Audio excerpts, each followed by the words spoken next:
So we're talking now about the saponification of the trimyristin, which is this nice white solid here.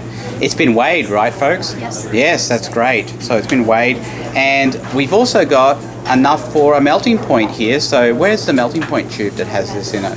Oh, here it is. Right, there we go. So we've taken a little bit out and put it in the melting point tube, so we can take the melting point while this is going to be refluxing. All right, so what we're going to do is start this up. Okay, Cassidy, let's do this. All right, so he's putting the solid in first. And it's a smart play. Go ahead and try and get as much in there as you can. All right, you can leave it in the funnel. That's all right, don't worry about it. Wait, let's pour the liquid on top of that. And we're going to use the liquid to rinse out that beaker. So we've got sodium hydroxide here and ethanol. Doesn't matter which one you put in first.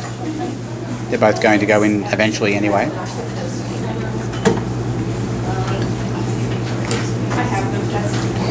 Yeah, when rinsing, go ahead and rinse it. But when rinsing, it's usually best to do a few small rinses rather than one big one. It's better. Now, if that's not going through, you can always get a spatula and just kind of push that down. I thought it would go down with the liquid, but kind of hasn't.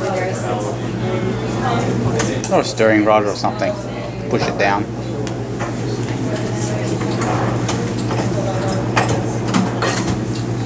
That'll do.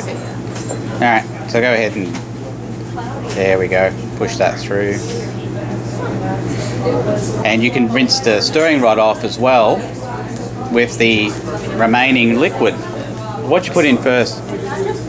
Sodium hydroxide, I think. Sodium hydroxide. Yeah, so right. Now you can add the ethanol. Yeah. I just wanted to unpaint it so we can save it. And this is the one you guys will stir bigger. Alright, excellent. Now we're going to put that onto the mantle here. And you'll notice that as we did before, the mantle is a little bit up here. So it can be lowered in case something goes wrong. And as you can see, Cassidy's going to clamp that by the neck.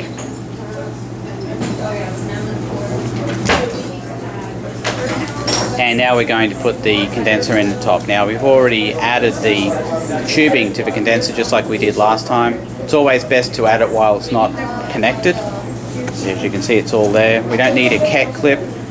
And we're just going to go ahead and raise up the mantle. And this is going to need, is it 45 minutes of boiling? Yeah, it's 45 minutes of boiling. But what you can do is, because it's a fairly high boiling solvent, stick it on 10. And then once it starts to boil, turn it down to about 5. And that should be fine. Alright, so now we're ready to cool this. So we've taken the mantle right away from it. And we left the condenser on there as well. That's just in case it's still warm. We don't want any of the gases or anything coming out. You can turn the water off if you want to, since it isn't boiling anymore. Kayla, would you go ahead and raise that up, please? So that's ice that's in that bucket there. And we are going to let this cool, but we're not going to let it cool too long. We're interested in getting these, you'll see here there's some oily globs on top there. And those will turn into solid trimyristin, which we can then filter off. And that was unreacted trimyristin.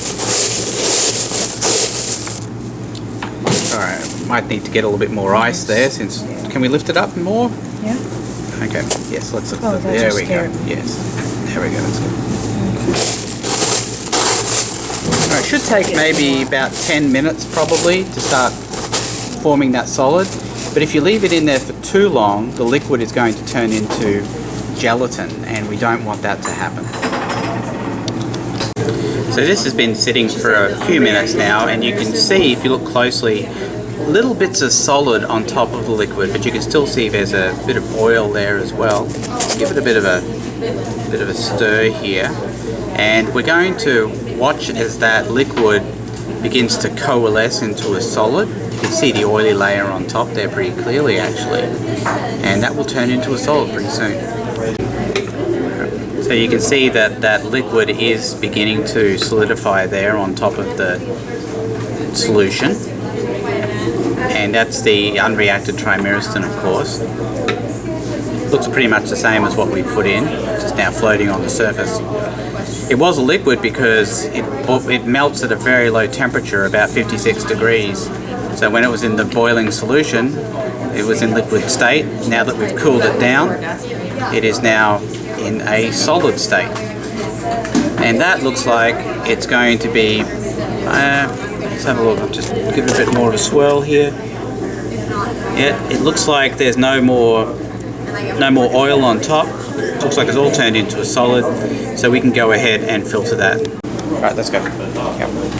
So we're going to take that off so we can filter it. Let's lay that down somewhere safe so we don't knock anything over. Okay.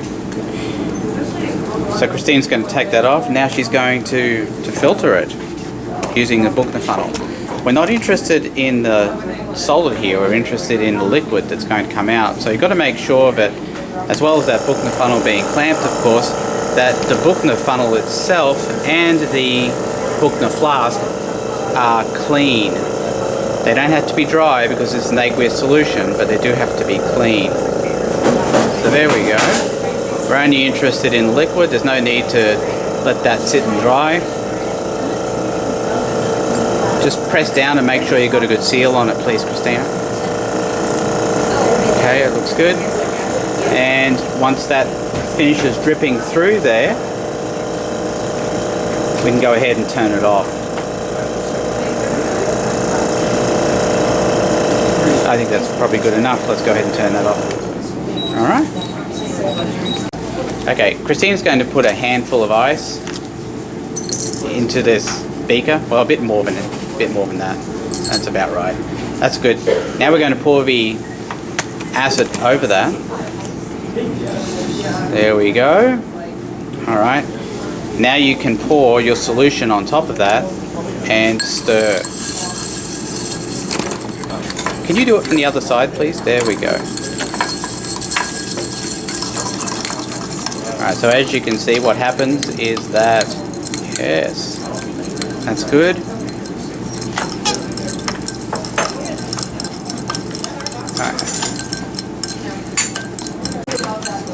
Alright, we're going to go ahead and test this for litmus, and we're not going to do that by putting the litmus paper into the solution. We're going to take a small drop of that solution and put it on the litmus paper, which is on that watch glass. Go ahead and do that, please, Christina. And it has turned red, which means that it is an acidic solution, and we don't need to add any more acid. Yeah, it's probably not really necessary to put it in the ice, but we're going to do it anyway. And Kayla's getting 50 mils of DI water that we're going to add to this. That'll dilute the solution, but it will also force out some more crystals as well. The myristic acid is insoluble in water. The sodium myristate, that's the form it was in earlier, is soluble, and we saw that in the Buchner funnel. The Buchner flask, I should say. Doesn't have to be exact, anywhere in the... That's fine. Okay, let's go ahead and pour that in.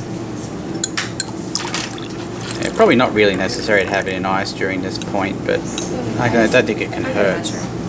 Okay, let's go ahead and stir it in.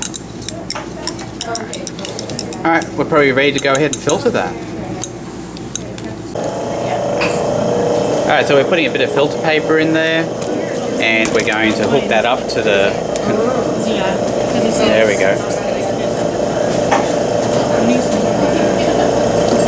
And now we're going to go ahead and filter the myristic acid. So you turn on the vacuum pump, and he's going to pour it in.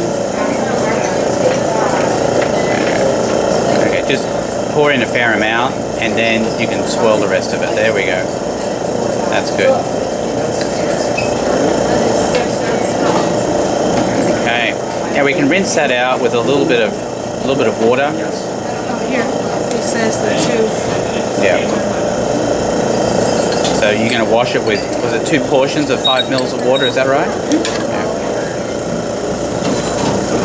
So once that water's gone through, you can, or once the solution's gone through, you can rinse it again. You can see that she's also rinsing out the beaker, trying to get as much of that solid as possible. And that'll probably do it. Alright, let's take a look. Let's take a look at the solid in there. And you can see there's a bit of a solid forming there. Now it doesn't have to be completely dry because we are going to recrystallize it. So we're just going to let it sit in there for maybe a minute or two before we do the recrystallization step.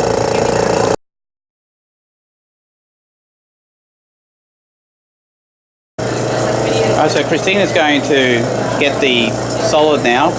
It hasn't been sitting on there very long. We don't need to dry it because we're just going to go ahead and recrystallize it now anyway. Alright, she's going to bring that over here. And what you've got here is 20 mils methanol. Got the powder funnel in it. That's on the left, on my left. This one here. And the other one has 10 mils methanol. We should put a boiling stone in each of those. There is boiling stone. Excellent. That's fantastic. Let's go ahead and turn it on. It's so we don't want to preheat this. Let's put it on about, say, about a third the way up. A little bit less. About there. That's good. All right.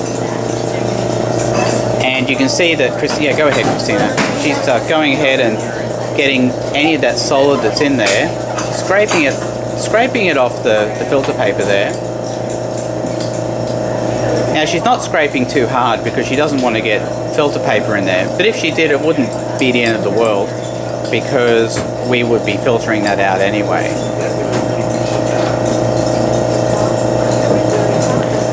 So you can see that Christina's busily scraping that stuff off the filter paper there, and now it's going in to that first flask. Yeah.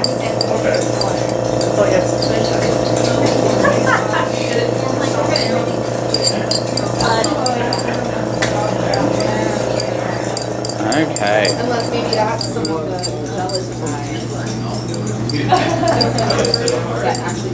Okay. Now you can go ahead and try and get as much of that solid in there as possible that's on the funnel there.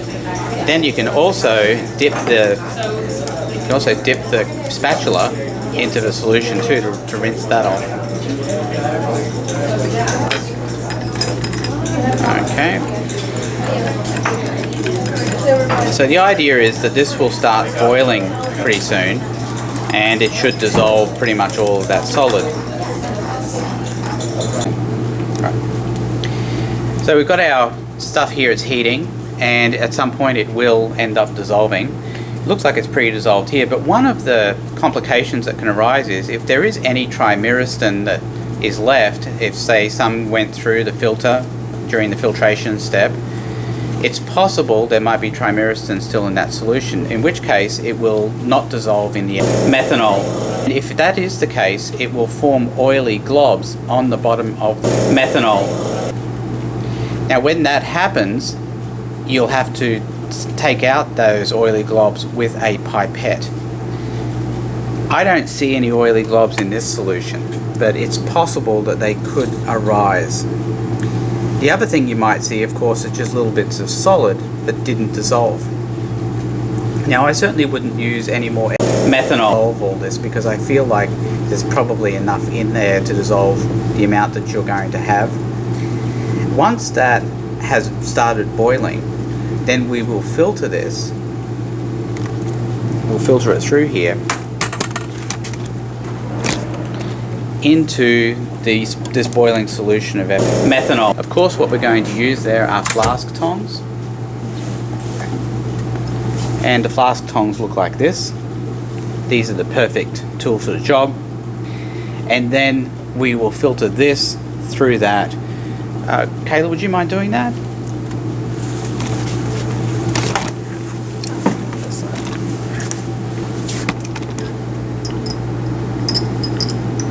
There we go.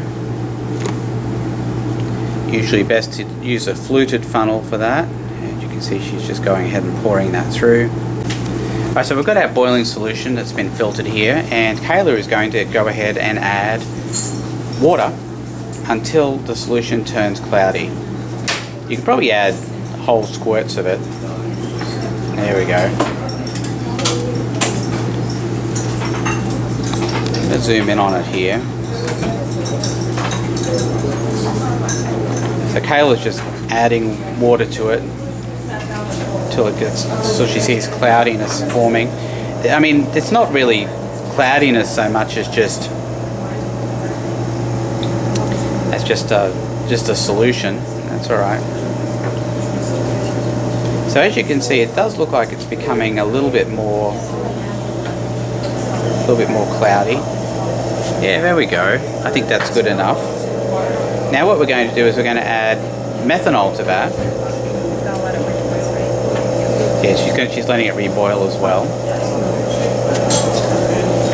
So we're going to let that reboil. You can see it is a bit cloudier than it was.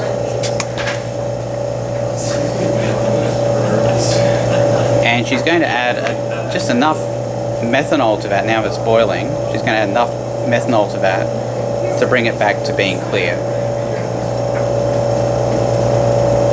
When I say clear, I don't mean colourless. I mean not cloudy anymore. And that looks pretty good, so we'll leave it at that. So now she's going to take it off the hot plate, leave it on the bench.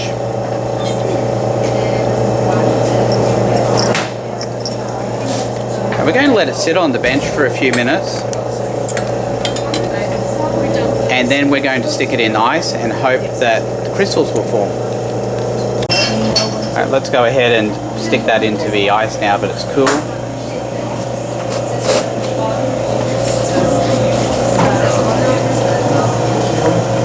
And hopefully this will form crystals if we give it enough time.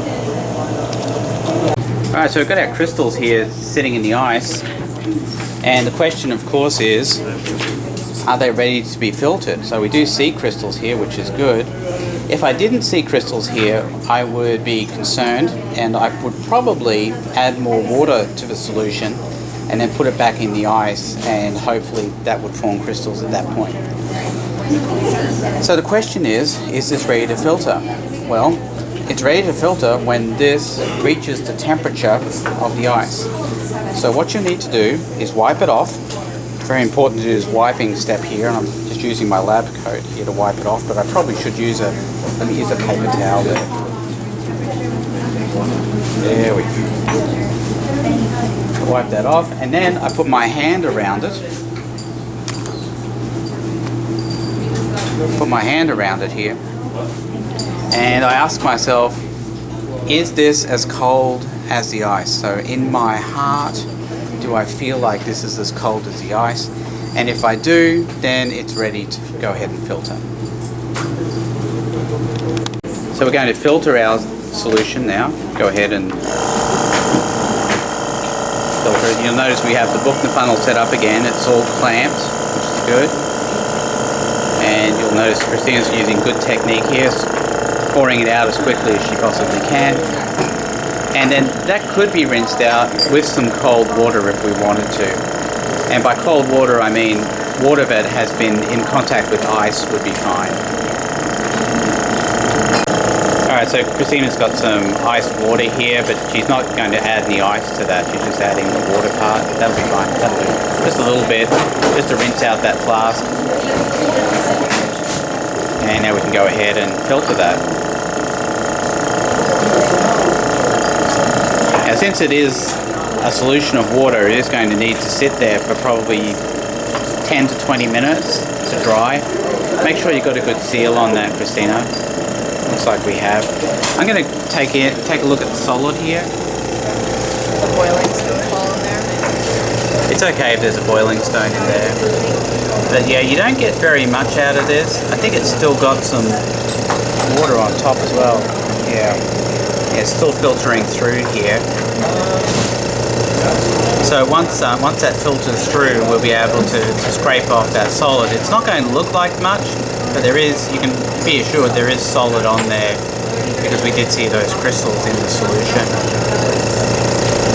So once that water has finished filtering through, which can take a little while, we can go ahead and let it sit for about 10 to 20 minutes and then we can take it off. Alright, so we're scraping some of this myristic acid out of here, and again we want to be mindful not to scrape off too much of the filter paper along with that. As you can see, let's take a look at that. You don't get a whole lot, but it'll be enough to at least measure and get a melting point off.